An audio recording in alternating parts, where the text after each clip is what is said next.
आज हम लोग केमिस्ट्री का दूसरा चैप्टर एटॉमिक स्ट्रक्चर, जिसको हम लोग परमाणु संरचना कहते हैं। अगर पहला चैप्टर अच्छा लगा होगा तो इसे सब्सक्राइब करेंगे और बेल का आइकन बटन दबाकर इसे आगे की वीडियो बनाने के लिए सहयोग करेंगे। अभी हम लोग चर्चा करेंगे परमाणु। सबसे पहले कर्नाड ऋषि ने कहा था परमाणु के बारे में कि क्षितिजल पावक गगन समीरा पंच रहित अधि शरीरा।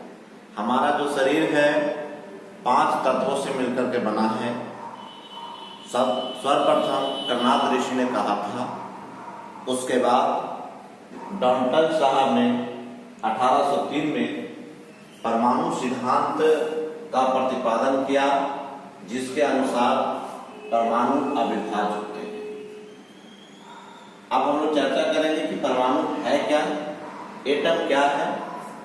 किसी तत्व का वह सूक्ष्म कण जो स्वतंत्र अवस्था में नहीं रह सकता लेकिन रासायनिक अभिक्रिया में भाग ले सकता है, उसे परमाणु कहते हैं। इंग्लिश में एटम कहते हैं। परमाणु का आकार गोलीय होता है। परमाणु का आकार गोलीय होता है। परमाणु की त्रिज्या 10⁻⁻10 मीटर होता है। सभी धातु एवं अक्रिय गैस परमाणु अवस्था में रहते हैं। नेक्स्ट, इसके बाद है मॉलिक्यूल, जिसको हम लोग अणु कहते हैं। किसी तत्व या यौगिक का वह छोटा से छोटा कण जो स्वतंत्र अवस्था में रह सकता है लेकिन रासायनिक अभिक्रिया में भाग नहीं ले सकते हैं, अणु कहलाते हैं। जैसे H2O अणु में हाइड्रोजन के 2 परमाणु, ऑक्सीजन के 1 परमाणु। उसी प्रकार से सल्फर के 1 परमाणु मिलकर के अणु का निर्माण करते हैं। सभी अधातुएं अणु के रूप में होते हैं, लेकिन अक्रिय गैस परमाणु के रूप में होते हैं। परमाणु 3 मौलिक कणों से मिलकर के बना होता है। पहला इलेक्ट्रॉन, दूसरा प्रोटॉन, तीसरा न्यूट्रॉन। लेकिन डाल्टन साहब ने पहले कहा था कि परमाणु अविभाज्य है, विभाजित नहीं किया जा सकता। लेकिन आज परमाणु विभाज्य है। वह 3 कॉलोनों में बने हैं। एक है इलेक्ट्रॉन, दूसरा आपका प्रोटॉन, तीसरा आपका न्यूट्रॉन। इसके लिए एक ट्रिक है सर, जिसको हम लोग कहते हैं द गो चन। TH से थॉमसन होता है, TH से थॉमसन और E से इलेक्ट्रॉन। GO से गोल्डस्टीन और P से आपका प्रोटॉन। CHA से चैडविक और N से आपका न्यूट्रॉन। कहने का मतलब है सर कि इलेक्ट्रॉन का खोज किया था थॉमसन, प्रोटॉन का खोज किया था गोल्डस्टीन, न्यूट्रॉन का खोज किया था चैडविक। अब हम लोग एक एक करके इलेक्ट्रॉन, प्रोटॉन, न्यूट्रॉन का चर्चा करेंगे। इलेक्ट्रॉन एक ऐसा कण है जिसका द्रव्यमान लगभग 0 होता है, जिस पर इकाई ऋण आवेश रहता है। इलेक्ट्रॉन के आवेश का खोज किसने किया था? इलेक्ट्रॉन के आवेश का खोज RH मिलिकन ने किया। इलेक्ट्रॉन के आवेश का मान -1.6 गुना 10⁻⁻19 कूलम होता है। इलेक्ट्रॉन का भार ग्राम में 9.1083 गुना 10⁻⁻28 ग्राम होता है। इलेक्ट्रॉन का द्रव्यमान हाइड्रोजन परमाणु के द्रव्यमान का 1/1840वां भाग होता है। अब हम लोग देखेंगे प्रोटॉन। परमाणु के अंदर प्रोटॉन एक ऐसा सूक्ष्म कण है जिसका सापेक्ष द्रव्यमान हाइड्रोजन परमाणु के द्रव्यमान के लगभग बराबर होते हैं और इस पर इकाई धन आवेश होता है। परमाणु में धन आवेश युक्त कण की खोज गोल्डस्टीन साहब ने किया था। ऐसे प्रोटॉन का खोज रदरफोर्ड भी आता है। प्रोटॉन के आवेश का मान 1.602 गुणा 10⁻⁻19 कूलम होता है। प्रोटॉन का द्रव्यमान 1.672 गुणा 10⁻24 ग्राम अथवा 1.008 AMU।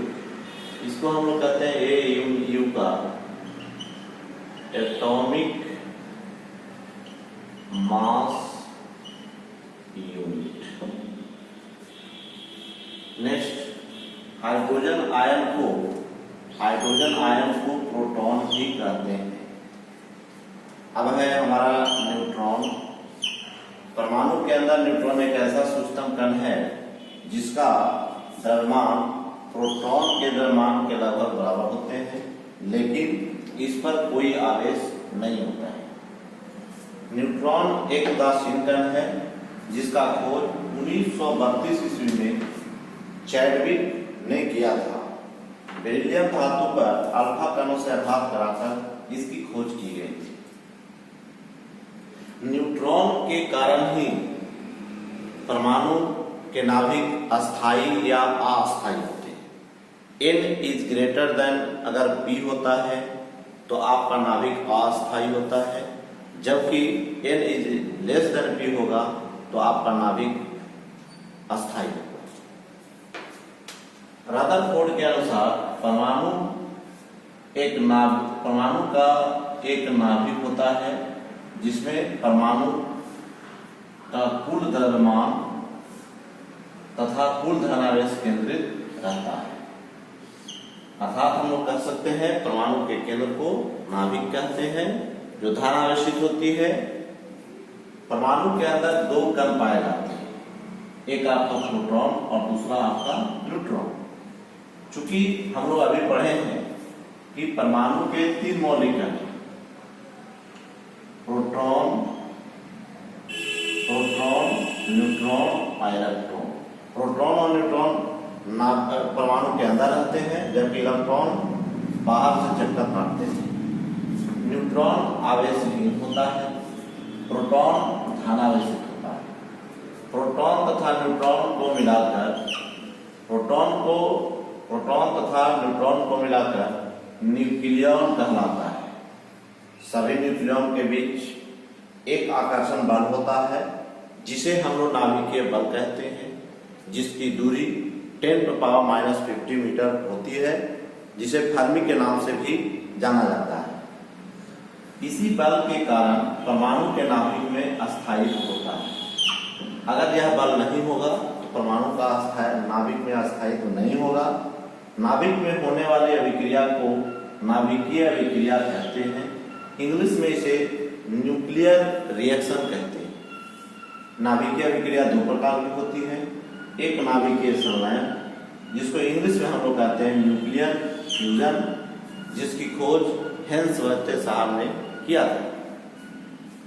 नाभिकीय विखंडन, न्यूक्लियर फ्यूजन, जिसकी खोज ऑटो हेन तथा स्ट्रासमैन ने किया था।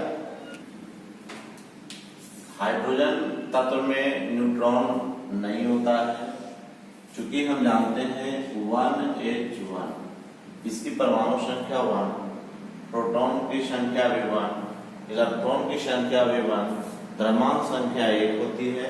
चूंकि हम जानते हैं कि द्रव्यमान संख्या बराबर P+m होता है, इसलिए आपका A बराबर P+n।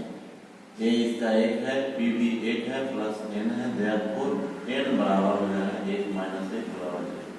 अर्थात हाइड्रोजन में न्यूट्रॉन नहीं होता है। मात्र यही एक ऐसा तत्व है जिसमें न्यूट्रॉन 0 होता है। परमाणु के नाभिक के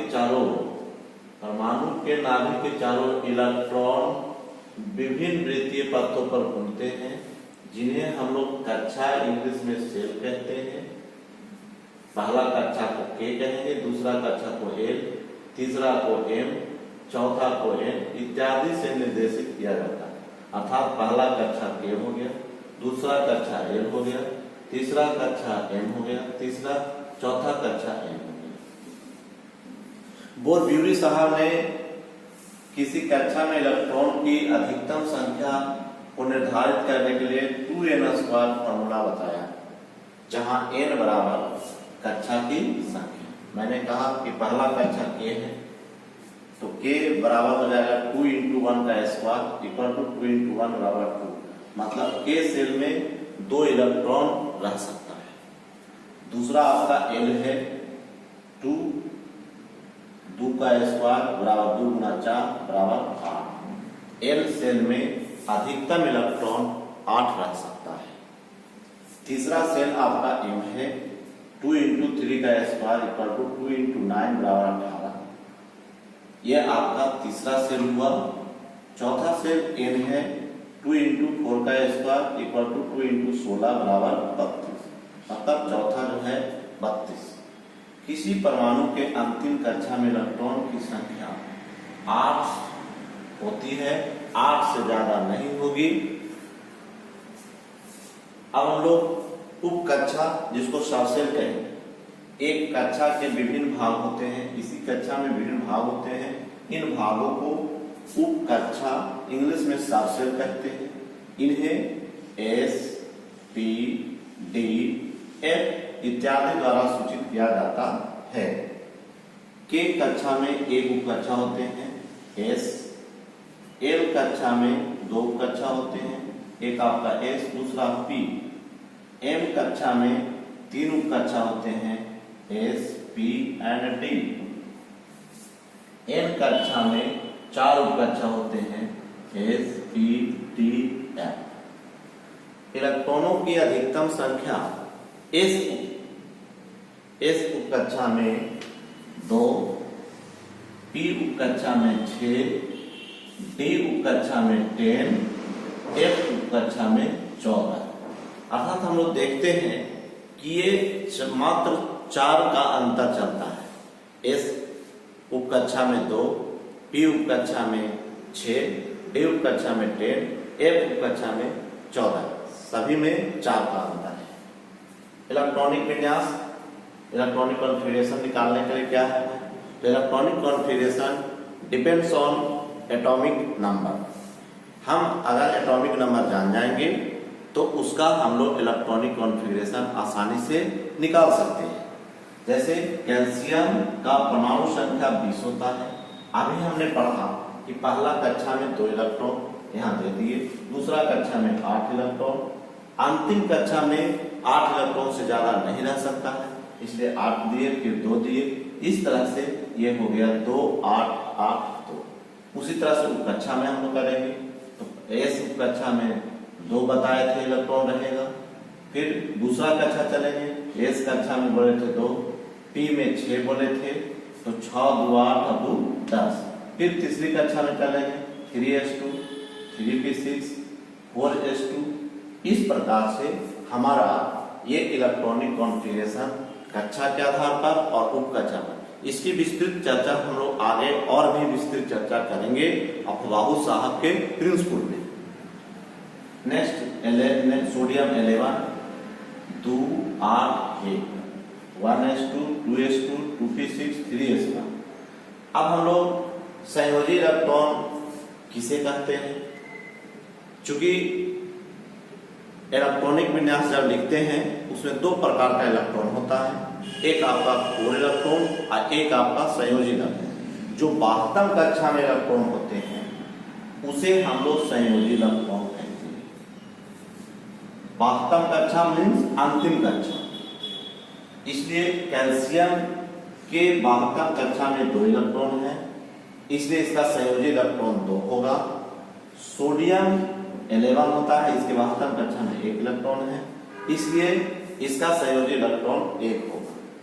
हीलियम एक अक्रिय गैस है जिसके बाह्यतम कक्षा में 2 इलेक्ट्रॉन होते हैं, तथा अक्रिय गैस जिसके बाह्यतम कक्षा में 8 इलेक्ट्रॉन होते हैं, तथा अन्य सभी तत्व के बाह्यतम कक्षा में बाह्यतम कक्षा अर्थात संयोजी इलेक्ट्रॉन की संख्या 8 से कम होती है।